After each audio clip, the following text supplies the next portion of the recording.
give my thoughts. I fucking hate All-Star Superman. Oh, okay. Well, Yeah. the link just disappeared from the description somehow. I don't know where that went. Oh, we're doing the show? Sorry, I was just reading this book in my hands. This book that I have in my... Look, what kind of book is yeah, it? I'm moving the book around. It's blue. Oh. It's my favorite blue book. It's blue book. Is there anything in there? I wish I could fucking read. Oh, yeah, that'll do it. That'll do it. Holy shit, we actually have a guest. We have Whoa! someone. The screen's different. Usually we have Hello. like footage of stuff, but who are you? Who's this? Hi. I don't know how I got here. Oh. I fell through a portal and I landed here with these two men. That's Oh, how that's JJ just got here. Oh, okay. Yeah. There's Alright. no way out. This is it. Can't even Shit. move. Well, I guess if I'm stuck here. I'm Gene. I'm Gene Goldstein. Hi, Gene. So everyone, Hi. hi Gene. Everyone in the comments type hi Gene. Yeah, this is like AA. Yeah. Oh my god. Wow. I'm an animator. I have a show, a web series called No XP. I've seen it. Oh, you have? Okay. So Yeah. in this void. But you have JJ No XP in hasn't, the so you might void. need to explain No. it to him.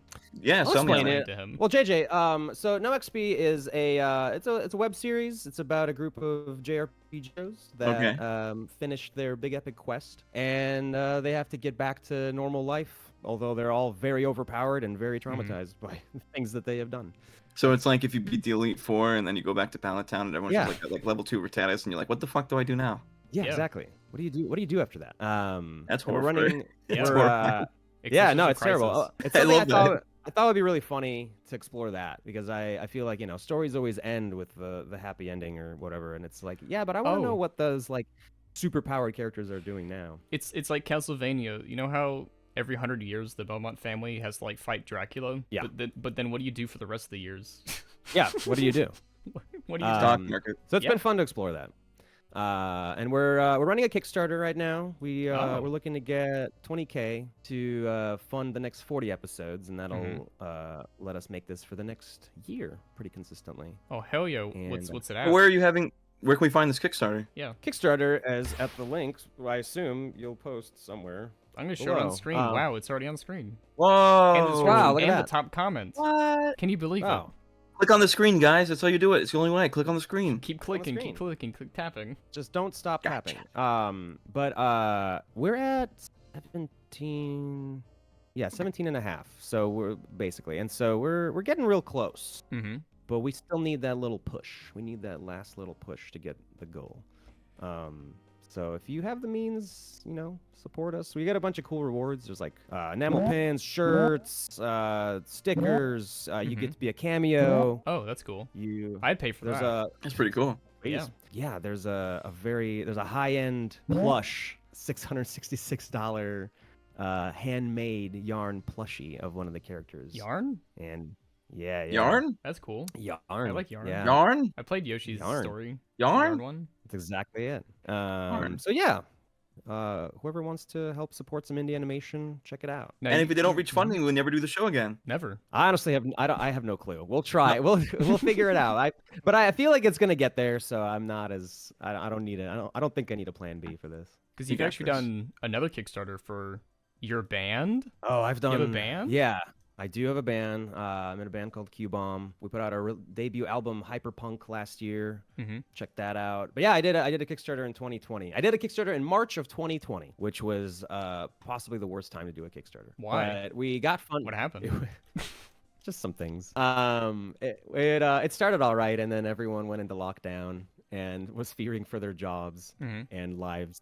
And they weren't really ready to drop some money for an album. So, but we got our funding. We squeaked by, and but since then we got signed to Living Tombstone's label. Oh, Nice. that's a good one right there. They're great. Yeah, we love them. They've been super supportive. And so, yeah, we put out an album last year. We have a big show with them in a week. It's like a week from Sunday. Oh. Yeah, at the Roxy. So that one sold the hell out. Although I think they opened up some more tickets, but it's probably sold out again. Is there gonna be like a live stream um, afterwards, or like some I recorded don't footage? know. That we're opening for them, and that's all on them. So I don't know. I Okay. hope so. You're opening for them. That's an honor, I'd say. Yeah. And then there's a show on November 1st. We're doing another show on November 1st, and that's with Mystery Skulls. So Oh, they're it's cool too. Us, yeah, it's us opening for Mystery Skulls, opening for Living Tombstone. So that's gonna be a crazy show. It's a Wednesday, Mhm. and that one's in House of Blues. in Anaheim. So it's going to be a bit of a trek for me, but Yeah. it's if anybody's in Anaheim, come out to that. I think that one might not be sold out. I'm not sure. I Hey, guess you you know, have to find speaking of out. Anaheim, speaking Yeah. of Anaheim, I'm reading this crazy cool comic book. Yeah. Oh, what This is crazy it? cool comic book that takes place in Anaheim. If you don't check it, don't Oh, fact check me on that. If really? you don't do any research whatsoever. It's called All-Star Superman, and All-Star. it's yeah, and there's Anaheim in the background. It's in the corner. But Always yeah, in the this corner. is. You guys want to talk about that? Sure. Sure. I got some thoughts. You got 'Cause some I don't thoughts. really want to. We were having some pre-chat thoughts, Gene and I, and I was like, "What are your thoughts?" And he's about to say his thoughts. I'll give my thoughts. I fucking hate All-Star Superman. Oh, okay. Well, Yeah. the link just disappeared from the description somehow. I don't know where that went. Where? No more That's Kickstarter. crazy. Is that your favorite? Do you like it a lot? Yeah, I'm pretty fake. I like it a little bit. Yeah. I think I have a really hard time with Superman in general. Oh, yeah?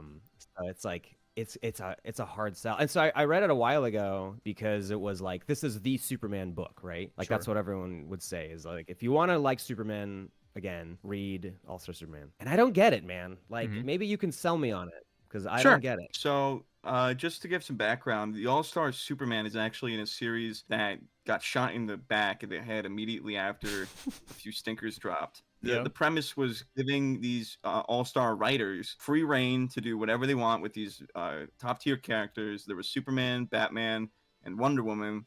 Superman was the only one that really lasted anywhere. It's the only one that has any like good, love for. And then there's the Batman one, which we can talk about one day, but not today. Yeah, I've heard some things about That one's interesting. Yeah, Frank Miller wrote it, so that tells you enough. Yep. Yeah. But Daffy, what do you want to tell me about All-Star Superman? How did you come to find it? All-Star Superman is one of those comics you can't recommend to like normal people because I watched the film and then I watched the comic. I read the comic and I was like, oh, this is a lot to put on someone because this is a standalone series. You know what I mean? Yeah. So what you were saying earlier, I would argue that it's not really like the one to start with. It's definitely one of the best ones to read, but like the whole thing reads as a love letter to the character and its history. And if you have no connection or knowledge of that prior going in, it's gonna be lost on you completely. Yeah, Now, I do think that's a factor for me too. let's start at the beginning. All right, let's start at the very beginning of the comic. You get some, I think it takes place in like the now times, but it feels like the future. I don't know. You get some scientists harnessing the power of the sun. Lex Luthor uses VR technology to control a monster, and Superman saves them. But oh no, he charged so much from the sun, and he's dying. Do you want to get into that, JJ? Oh, okay. So Yeah. The way this starts off, just to say, is like such a classic superhero story. Just Lex Luthor fucking with Superman. It's just some stupid, I'm gonna blow some shit up. You're gonna stop me. Lol, I'm bald. Yeah. And He said that in the this comics. Yeah, pretty much what happens is, as people know, Superman gets his power from the yellow sun. So when he gets supercharged, he actually comes out with these new powers. Like he makes a biomagnetic net, which he can't normally do. And then he starts like benching like 3 times the gravity of Earth. Yeah. Just as He's you like, do. yeah, I'm just doing this. Yeah, he's like, yeah, I can do more than this, And then he's like, all right, look, Superman, you're dying of like Superman cancer. And Superman's like, oh, okay. He kind of takes it super well. Like surprised that he's like, oh, okay. See, this is the first part of why I love the character so much, because you have to like not microanalyze, but you pick up on things like Superman. His first reaction isn't to worry about his mortality or himself, but he's just like, all right, well, I have things I need to get done. Like there are things I need to do for other people real quick, and it develops as the story goes, and you see just how far ahead he thought. But then he pretty much just goes down. He's like, all right, I need to get my dick wet. Like if I'm going out, it's not before that. Superman does not go out a virgin. This is actually word for word what he says in the book. Yeah, I read it. It's crazy stuff. And then do you know what happened? Do you remember what happens next? Who does he go hang out with? You'll never guess. Lois Lane. Batman. in a book I wish I would read. Yeah, Baby Batman. That'd be fucking awesome. But well, no, I was talking with JJ about this. I was like, how old is Superman in this? Because I think he's like 35 or something, but he's accomplished so many things as is, and he's like, you know what? I'm gonna tell Lois I'm Superman now. Yeah, so this story takes place kind of like out of continuity. Yeah. So you can read it as he's just still young, or this is like right after this, like right as the Silver Age is ending. But it's not just in the Silver Age, because there's references to all the 90s and early 2000s books as well. Yeah. Like the lightning powers he has is just a reference to when he had Superman Blue. The classic Superman Blue. Everyone loved that in the 90s. I did. I thought it was pretty good. Well, should have dunk on me, Dad? What was the story on that? Like he became alive and charged up so much he split into 2 different characters. Is that what happened? Something like that. And that story is weird because Fuck. there was two of them and they both could be Clark Kent and both of them were living with Lois Lane and it was really strange and I don't want to talk about that actually. Three's Kinda Company. Hey. Yeah. But Gene, do you remember what goes on with Lois? No, not really. I remember she's like running around in some lab or something. I remember that he has to do like heroic deeds, right? There was like 12 Yes. heroic deeds or something. And it's just so silly. It's 12 labors. I'm looking at this. Yeah, I don't know. It's just all so silly. I think that like you're right that it's like you need to understand the sort of the context. Mm-hmm. I mean I know a good amount about DC. I feel like I'm more of a Marvel guy, but I do know like the Superman lore. Yeah. So it's not like I'm ignorant to these things, but I think like if it's supposed to be a response to what Superman usually kind of is, I don't find it that interesting. Like I think that it really is so steeped in the the style of comics that it forgets to just be like relatable and like grounded in any way. So I'm like, I don't know. Oh man. yeah, when Lois was Him running just doing around, crazy shit. she gets accidentally sprayed with like paranoia gas or something, and she tries to kill Superman. And at no point Superman's like, I'm gonna go check on her because she got hit with the poison gas. Yeah. I don't know. Yeah. It's like it's just so much. It's just so much. And I think that's why I like Batman a lot. Like if I had to pick a character that I love, like a comic book character, Yeah. easily Batman. Like I have a ton of his trades and everything because to me that there's still like a relatability there, or at least like it's grounded, so I can kind of wrap my head around it. But with Superman, it's just like, man, this dude's just like a god, and here he's even more of a god, and isn't that hard? I'm like, no, I don't know. Yeah, this Well, is... Go on, JJ. Yeah. I don't want to. Is it okay if we like cut to the like? We the can main cut to point the of end. story before? We can talk about Okay. everything. It's a long comic. Yeah, you can talk about it. Well, if you read it in the book, you'll notice every now and then there's like these appearances of like a writer for Earth Q or whatever, Mm-hmm. and that's our Earth, Yeah. and that's one of the worlds that he creates with the cube worlds or whatever. Yeah. And the whole point of that is to point out that Superman is a character that's always existed. He exists as a combination of mythoses of like Roman gods, Greek gods, like stories of lore. He's just the epitome of like hope. Yeah. And like that, the idea that there can be a person out there that puts others before himself, teaches good values, this, that, this, those, So this story isn't really going to be, if you're looking for relatability and whatnot, that's obviously not going to be here. The Not mainline here. Superman stories will have that, right? They do have more of a focus. If you know what, read, and I recommend this to everyone, read Superman Under a Yellow Sun. Mm-hmm. Because it's more focused on Clark Kent and it's like his coming to terms with his like identity in the world. That's really good. You would probably really like that. Maybe. In this comic line and the movie, we'll talk about some of the differences. Boy, are the differences. He goes away for a while. He comes back and he finds Kryptonian space racists who are trying to wipe out life on Earth, and it's like, ugh, why does kind of race? Yeah, I remember a scene about it's like, are all Kryptons always wanting to destroy Earth or something? Well, they represent to the story like the evolution of like, if people think Superman's his god, if he's all powerful, like why doesn't he just do this? Why does like it's so easy for them to just take over the world in like a few days? Yeah. Shape the entire, like everything is shaped to be like idealistic in their eyes. They split the moon in half and then they just fix it with bridges. Like they don't give a fuck. Yeah. But Superman doesn't do that. He doesn't just take his power and exude it over everybody else. He just he'll take the 15 minutes to like pick a cat out of a tree or talk to some guy on a bench. There's this issue I love so much. Where he's just sitting on a fucking iron bar with some construction worker eating his sandwich, asking about his family and shit. And the guy's like, you don't have to keep coming here. He's like, I know you put me in prison and I'm out, but like, you don't have to keep doing this to feel bad. He's like, I'm not. I just like talking to my friend. Yeah, because he was running late to the day. I was about to say the fucking Daily Bugle. He was running late to his newspaper job or whatever, and right before he saved a kid from getting run over by a bus. Those little moments, I'm like, oh, there's the classic Superman. That's what I liked about the new cartoon series. There's also that classic moment with the girl on the bridge or on top of the building that's gonna jump off. That's in this.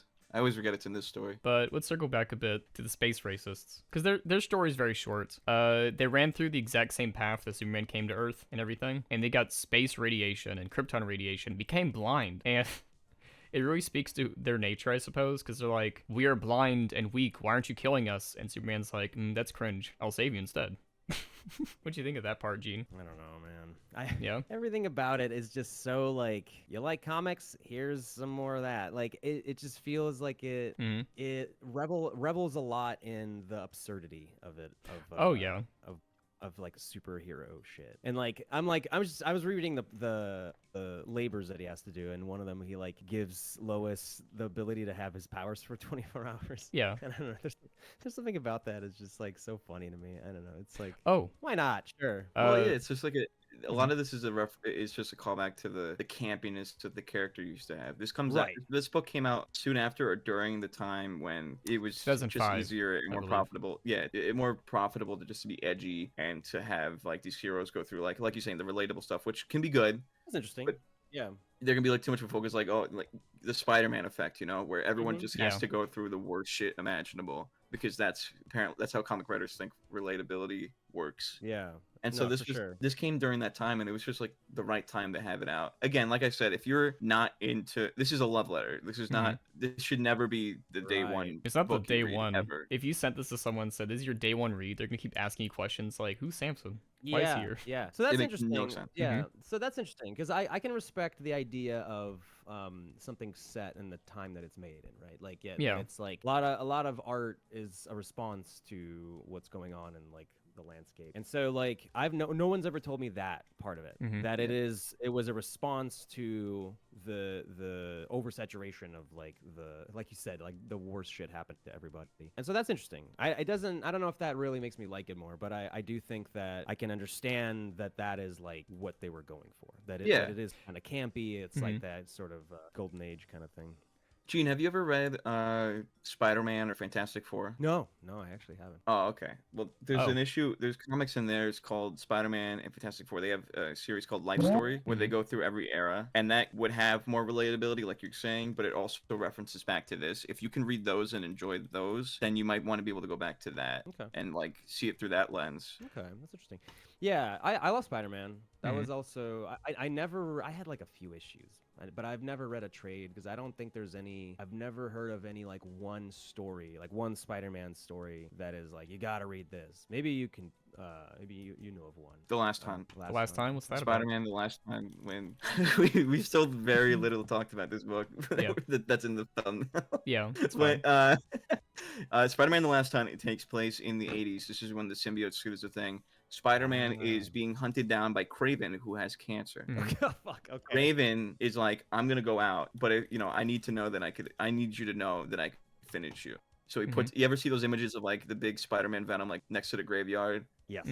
Like the fucking like R.I.P. Bozo. That's Kraven in Spider-Man's suit after he shoots him with a fucking shotgun and puts him in the ground. Is that where the comic cover comes in, where it's like symbiote Spider-Man coming out of the grave? Clawing out. Yes, that's a good image. Spider-Man literally has to claw his way through the dirt, back to life, out of the ground, finds Kraven. Kraven still kicks his ass, and then Kraven just fucking blows his brains out.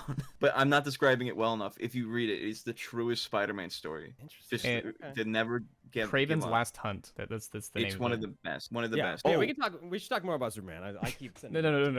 No. Last one, Spider-Man Blue. Please, Spider-Man for Blue? the love of Spider-Man God, Blue. read Spider-Man Blue.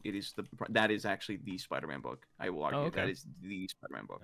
Okay, but back to All-Star Lex Superman. Luthor, with Lex Luthor, a lot of his issue, which ties back to the space racists and everything, is questioning Superman. Is like, well, why don't you do all these great things? Why aren't you benefiting humanity more than just, as he said, saving a cat out of the tree? And the dichotomy when Clark is interviewing him and everything, he's just hyper fixated on Superman. And at the end of the story, Superman's like, well, you could have done this the whole time. Like, you just saw me as the enemy because you felt inferior. Because remember at the start of the comic, Lex is saying, let me double check and let me read the book. This is for visuals. I'm reading the book.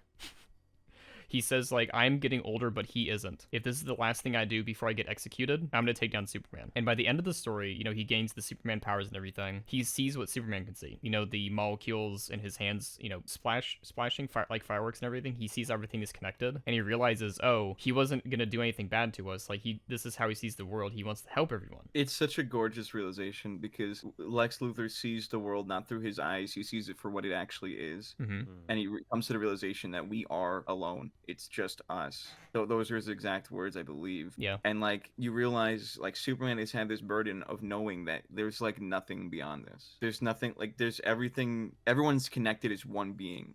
He see not like that's obviously like a crazy thing to come to the realization of, but it's also beautiful in the fact that he realizes no matter who you are, what kind of person you are, good or bad, Lex Luthor and himself, you're all the same thing. Everyone deserves love. Everyone deserves a chance. Everyone deserves to be helped. Now, this is where the movie and the comic book ends differently. Do you want to get into the differences, JJ? For the comic book, Superman ends up, obviously the cancer is like not gonna end. Well, yeah. It's turning into energy. So he flies out, leaves the Earth, and we skipped this fact, but Lex Luthor actually poisoned the sun because he was hoping that this would like lead to him. I forget what the ploy was, like damage the sun so that they would come to him about needing to fix the sun or some shit like that. Yeah, the sun was dying.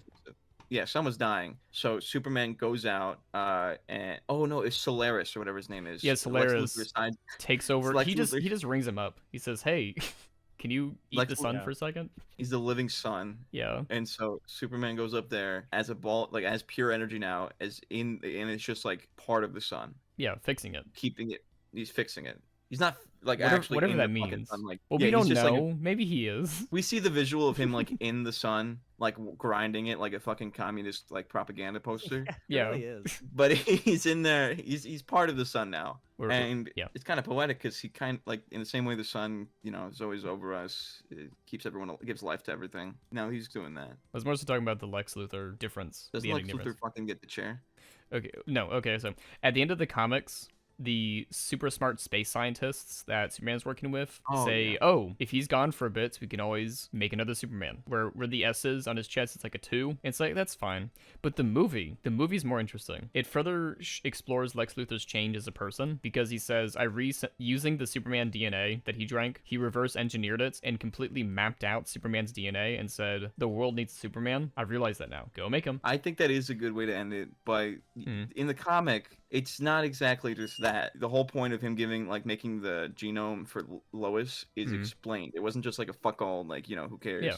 It's just a little fun adventure. It was, but also the whole point of it was that he knew that he had to entrust people with this power to be there when he couldn't be there. In a way, he kind of entrusts it to the people, to everyone, to humanity, right? Yeah. And that's a kind of, maybe I read it too into it, but when I read that, I always saw that as the book saying like that power is now in us to go out there and be Superman. I do find subtle hint, like if the criticism I would give for the story is it should have just been Superman. Like they sometimes mention Batman and they mention the Flash and Green Lantern and everything. Where were they when the sun was being fucking eaten? Were they just like taking a break? In defense of that, what are any of those people you list gonna do? Batman doesn't have a the Green Lantern can smash the fake sun. The Green Lantern's like, the sun's dying. I'm gonna make a boxing glove and punch the shit out of it. I think that's actually maybe the best defense of All-Star Superman too. Yeah. That it's like that is a task that only he can deal with, and I think that's interesting. I love All-Star Superman. I think you should. I feel like, Gene, if you came back to it after having read other things, you would have a better appreciation for it. But if it's not something you're into, which is things that you've said, like you're not really into the whole like comic book campy, like this is a comic book, here's a comic book. I feel like maybe it's not for you. Yeah. When reading, so I rewatched the movie, then I reread the comics. It's weird. I know it's weird to say because it's a fucking comic. 12 issues, they had to like always leave it on suspense and everything. Like if this was just a straight book release, full 12 issues in one book, no waiting a week or whatever for the next issue, the story probably would have been a lot better because the whole plot line of, is Superman evil? Lois got the fear gas. That was a bit unnecessary. Kind of just ended and he's like, ooh. Yeah, I agree with that because I think that like the all the concepts work. Like I get it. Like I get the concept. I think that that's an interesting thing. Especially also I didn't realize that it's supposed to be at the time of reading. I didn't know that it was supposed to be a standalone, self-contained thing, and that it is not meant to be seen as like another chapter in Superman's adventures. It's like, no, this is just like what's his name, Grant Morrison, like fucking around. Yeah. And I think that also kind of, it's a fable. It's like its own self-contained thing. And so I think that I read it and I kept waiting for things to resolve, and I was like, wait, he's in the fucking sun? I was like, what? And so that was a weird experience. Again, I think the like complete lack of context made Well, he it just, like, survives. You know that, right? Okay, so to spoil it. Spoilers. Well, you spoiled You the remember fucking when- ending.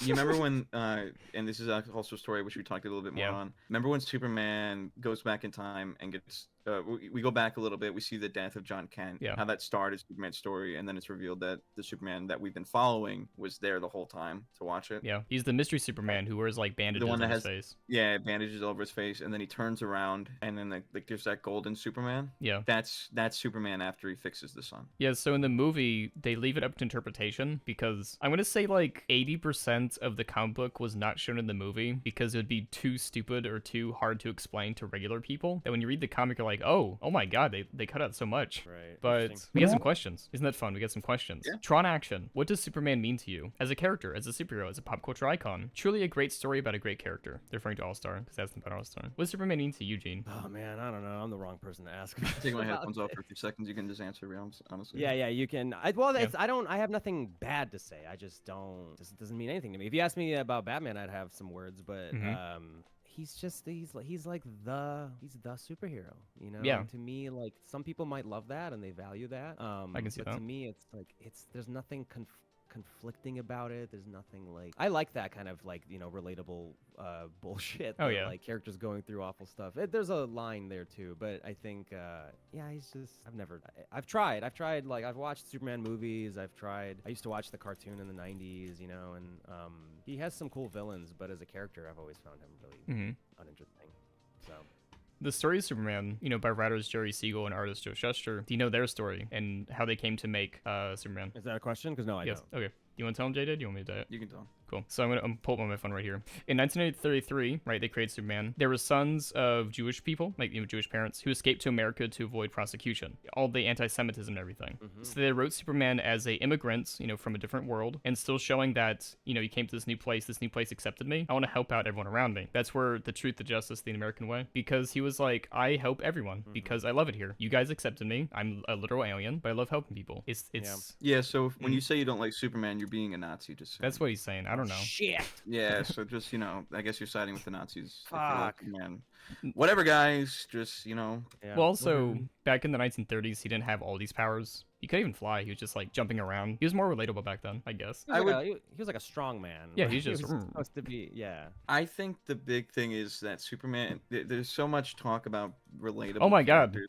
Oh my god, I can believe this. Just as we were talking, you earned a bit more money in your Kickstarter. Oh, really? You're at 18,000 now. Oh, shit. Oh my god. Well, the number's gonna change for when I show up on screen because time passes when I edit. But oh my god, in real time. That's awesome. That's Anyway, great. you were saying? Yeah, JJ. Yeah. There's so much talk about being relatable in comics, and I think that being a relatable character is often really good. Mhm. But there's a reason that comics were still a thing before characters were more constructed in that way. Yeah. Like Spider-Man broke the glass. He wasn't the first, but he broke the ice there. When you read a Superman book, it's not some stories can be, but I feel like you need to go in knowing it's not about the relatability of the character. It's more so just what the character represents and what he's supposed to be in that world. Yeah. Superman isn't meant to be like the guy next door that Right. He's supposed to be the Friendly ultimate neighborhood good. Spider-Man. Yeah, exactly. And the idea that a person with values like that can overcome anything. Not all the time. There are times where he loses and he needs help and things like that. And that in itself is more relatable, I feel. But there are things that you can't overcome on your own. Yeah, No 'cause matter even how in stories much when skill he you are loses for it. his powers, he still tries to help people. Even when I think it was in like a Justice League or whatever, like one of those episodes where he just loses his powers and he still can get killed, but he's like, no, I'm gonna keep helping because that's what I like to do. That's what people did for me. I'm gonna keep doing that. In the world of in the comics, there's a point where he goes to the Bizarro world, Yeah. and he meets a Bizarro, which ends up just being Superman, right? Yeah. And what happens is this character is in the reverse of Superman. He is still the most powerful guy, but like in this world, he is an outcast. He's not wanted. He can't do anything. Yeah. He spends his time just writing poetry. But in the end of the story, when the real Superman, is about to leave, and he realizes this might be the one chance he has to leave, but the only way to do that is if he steals the ship. He still sacrifices that for Superman. So even in these moments when these characters have the power to do so much, they'll still sacrifice. Like when they have the ability to attain what they want, Yeah. they still sacrifice it for someone else with the promise of getting it return or not really being definite. They'll still do it. And it's characters like Spider-Man, Batman, whatever. These are traits in these characters that are distinct to each and every one of them. And that's, I don't know, it's moments like that I really appreciate. Sure. No, I get it. It's really a personal preference thing. Oh, Like, yeah, it's all good. I totally understand people that love Superman. I get what he represents. I didn't know that origin. I am half Jewish, and so it's an interest. And I'm an immigrant. I'm a Russian Jewish immigrant. My dad. Oh. So I'm not technically. I'm not, but whatever. Fuck it. You can still be it. They're good at it. Yeah, I guess you could be half. Yeah, but Yeah. I will not be accepted as a full-blooded Jew. Oh. It has to be on the mother's side, but I don't fucking care. Yeah, I read that where it's like on the mother's side, you're automatically, no matter what. Yeah. But are you Kryptonian? Are you Kryptonian? That's my other half. Nah. Kryptonian. Fair trade. So I get it. I think it's great, especially at that time. Shit, like that's a great message to have. One more question. Malibu, from the Discord server, if you could choose any media that you'd like to get a prequel or continuation, what would you choose? It doesn't have to be Superman, doesn't have to be Spider-Man. It could be anything. Oh, yes. that's a question. A very poignant question, I would say. Just a continuation or Or a prequel. Like if you want to learn more about a prequel series. specifically a prequel. It doesn't have to be a comic, it can be a movie, it can be a TV show. Wow. I'm just saying My Name is Earl. You need one more Okay. season. Sure. They never finished the list. For some reason, Reboot pops to mind. Oh yeah? Even though that one needs a sequel more than a prequel because it ended on kind of a cliffhanger. Yeah, I don't know. I just like Reboot. It's like a very strange show. The CGI one? Yeah, it looks like shit. But the people who got made better. that made the Money for Nothing music video. it sure did. Yeah. It gets better. The second season onward, it starts to look better, and by the end, it looked pretty damn good for the time, I think. But the first season's pretty rough. But I loved it. I wanted to see more of it. What about you, It's kinda JJ? weird. Yeah, go ahead. I guess to stay in line with the comic book thing, there was this series called Batman Earth One that showed an alternate world where Batman starts a more realistic, grounded start, as realistic as you can get with We've Batman. heard that Still before with Batman. Killer Croc is still in that shit. He's still fucking around, Well, that's just in New York. Yeah, but it Yeah, has Killer more of a crime noir focus on the city as well, and the characters are a bit more fleshed out. This was by Jeff Johns. Yeah. Really good book. I think they did 2 or 3 of them. I would love to see more of it, but obviously they dropped it. What about you? Oh, we already said everything. I said My Name is Earl. What? Yeah, My Name is Earl. It got canceled after the last season. It's about let me read it too. My Name is Earl is a show about a guy who crosses off a list of his bad deeds so he can get better karma because he has a shitty life. And it got canceled, and he couldn't finish the list. Dumbass I Earl. wanted to finish him the list. It has the guy from Alvin the Chipmunks. Yeah. Okay, well now I'm sold. Yeah, all right, so. Gotta find out how he became Earl. But that was it. That was the whole show, the animated show, not a podcast. We're not calling it a podcast, animated show. Nope. Thanks for showing up, Gene. And everyone, Yeah, you thank you best so be much for sure to go do his Kickstarter. And if you're watching this after the Kickstarter, let's go watch his stuff anyway. Keep supporting him. just Send me some money just into my PayPal. PayPal or his inbox, Yeah. his mailbox. Just loose $3. Mail me a check. Put stamps Carry on a money. pigeon. Thank you guys so much for having me. I really appreciate it. Of course. Goodbye. Everyone say goodbye. Everyone say goodbye. Bye. Bye.